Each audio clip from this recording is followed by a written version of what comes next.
Hello everyone, my name is Ananya Rajput, a law intern at Lexis and Company. So today I'm going to talk about re-evaluation of forest rights in India. Now with the uprising ecological problem, a critical relation between society and the environment is emerging which examines the relation of religion with environment. We are facing a global crisis today, not because of how ecosystems function, but rather because of how our ethical system function.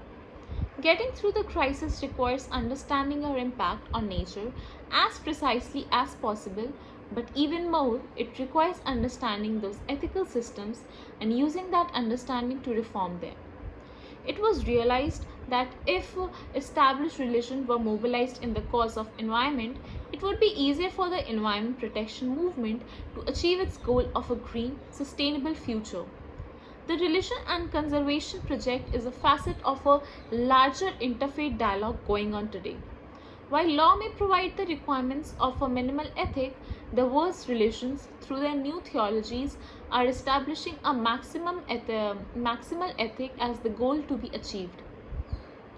The use of religion as a tool for environment protection is justified because, firstly, most lasting social change is anchored in a deep moral imperative. Secondly, values based rationales for protecting biodiversity are widely held and persuasive. Thirdly, religion humanizes and personalizes choices about environment, and more importantly, understanding ethics backed by individuals.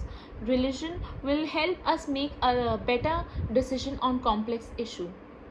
The view of the religion, along with those of scientists, social scientists, and secular thinkers, are very much front and center as the world attempts to solve its most pressing problems. Even if decision makers in government and the private sector made the green choice based on our ethical analysis, the environmental threat would continue to worsen due to the increase in Earth's population. There is no relation which addresses multifaceted problems. For example, Quran teaches that humans, as custodians of nature, were free to satisfy their own needs with an eye to the welfare of the creation. Thus, humans must share natural resources, and population pressure will dictate limits to consumption so that there can be equal access to resources by all. In the Jewish tradition, the mystical thought of Kabbalists suggests that humans must learn to limit themselves, their rate of reproduction, their use of natural resources, and the production of fouling waste. Christianity has a major responsibility for fostering much of the world's excessive consumption and overpopulation. Yet, within Christianity, there were strong forces at work transforming Christianity into a self critical force for justice, peace, and the maintenance of the integrity of future. There is a close connection between the teaching of the Hindu epics and Purans on dharma and the ravaging of the earth. Now, forested landscape of India have long been arenas of contestation, but this has especially been the case in the last couple of centuries. Ancestral lands and the territories of the indigenous peoples and local communities were encroached upon by the state in the form of the consolidation of state forests by the British government, during which the commons were enclosed and rights over community resources were curtailed or extinguished.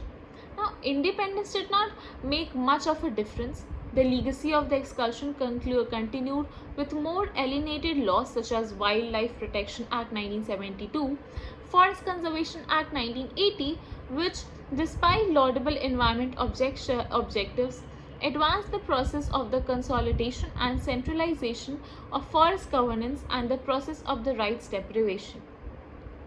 The National Forest Policy of 1988 and the subsequent Joint Forest Management Program, which were intended to address the issue of the livelihoods and participatory forest management, have often ended up being instruments for extending the forest bureaucracy further into the commons and community life. Introduction and the neoliberal economic policies in the 1990s accelerated the rights deprivation process to an unprecedented level by focusing heavily on resources extraction and land grabbing development projects that threaten the existence of forest community.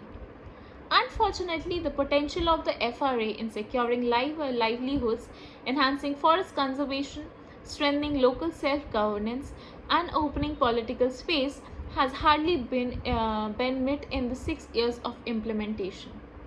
Now, due to the technical challenges and political contest during drafting of the Act and the subsequent rules for implementation, a number of delusions, ambiguities, and omissions have implementation highly contingent upon whether implementing agencies follow the spirit of the Act or seek to obstruct or minimize the impact.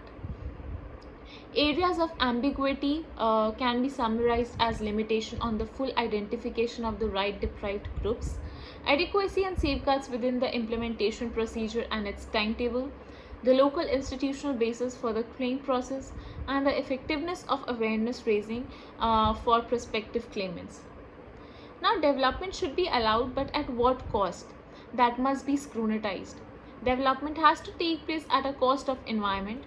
Now, in this regard, the traditional rights of tribal communities are to be wisely balanced with that development activity so that a harmonious relationship is struck between the parties on utilization of environment. FRA is a welcome legislation for the tribal communities with traditional knowledge as recognition to their religion and cultural beliefs and acknowledging their way of environmental protection. Protection of environment through recognition of community rights backed by the religious sanction is a way of preserving community forest, contributing to the healing of centuries of wound inflicted on the environment. Thank you.